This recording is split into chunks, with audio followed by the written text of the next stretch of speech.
Have you ever watched the person you love become a stranger right in front of your eyes? I saw it in the cold blue light of my wife's phone screen at 2 in the morning, her thumb stroking over a name that wasn't mine. Her name was Sarah, and for 10 years, she was my world. But in that silent, glowing moment, I realized I was just a ghost in our home on the north side of Chicago. The message preview was just a few words, something about a presentation, but the single heart emoji next to it told a different story. A story that had been unfolding behind the closed doors of her downtown law firm, in the hushed whispers I was never meant to hear. I knew with a certainty that froze the air in my lungs that my life was a carefully constructed lie, and the man at her office knew my wife better than I ever did. If you genuinely enjoy our stories, please subscribe to the channel. Tell us where you're from and what time it is right now. It's always fascinating to know how far our story flows. The humiliation was a slow burn. It started with little things. The way she'd angle her body away from me in bed, creating a chasm between us. The late nights at the office became more frequent, blamed on a big merger. "You know how it is, babe," she'd say, her voice distant, already somewhere else. He was Mark, a senior partner at her firm. I'd met him once at a holiday party. He had that easy, predatory charm, a Rolex on his wrist, and a smile that never quite reached his eyes. He'd clapped me on the shoulder, called me a lucky guy, and all I felt was the cold weight of his condescension. Now his name was a phantom in our house.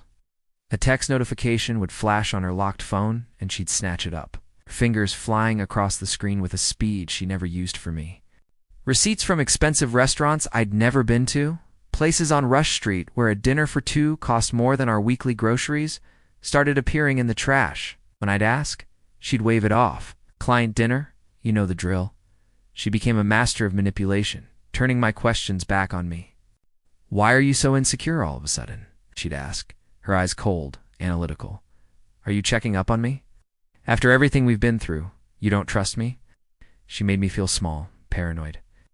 The villains, Sarah and Mark, they felt untouchable, wrapped in the armor of their shared secret and professional success.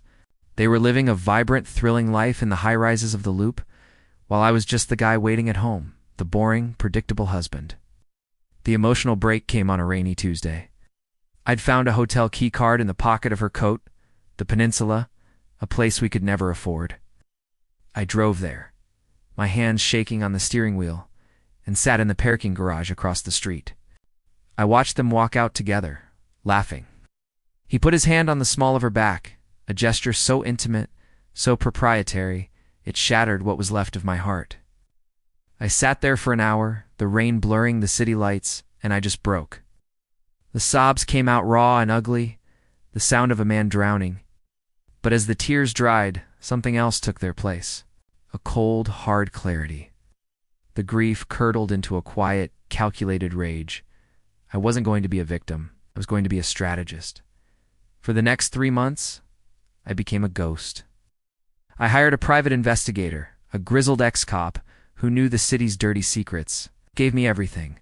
Photos of them kissing in the elevator of her office building, records of their weekend trips to a boutique hotel in Lincoln Park, copies of emails where they mocked me, calling me the ball and chain. I opened a new bank account and quietly started moving half of every paycheck. I contacted a divorce lawyer, one of the sharks, a woman who specialized in high conflict cases. We built a fortress of evidence. Every lie, every betrayal was a brick in the wall that would eventually crush her. The trap was set. Sarah's firm was about to announce the new partners. Mark was a shoo-in, and Sarah was on the short list. It was her life's ambition. The day before the announcement, I made my move. I sent a carefully curated package to the firm's managing partners and the head of HR. It contained the photos, the emails, the hotel receipts, and a detailed timeline of their affair, highlighting how they used company resources and time for their trysts. I included a note. "I thought you should be aware of the character of the people you are considering for partnership." The public exposure was devastating. The firm's announcement was postponed.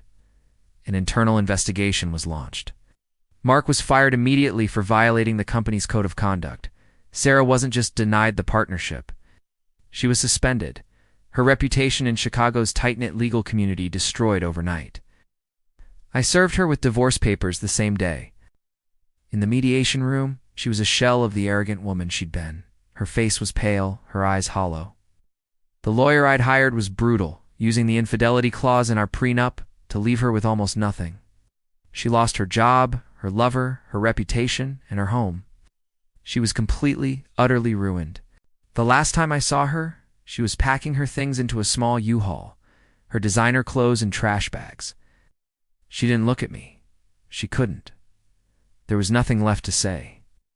I still live in the same house, but it's quiet now, filled with the ghosts of a life that was never really mine. Sometimes, late at night, I think about that blue light from her phone, the moment the world split open. It's a cold, haunting peace, the kind that comes after a war. I won, but I lost everything to get there. The end.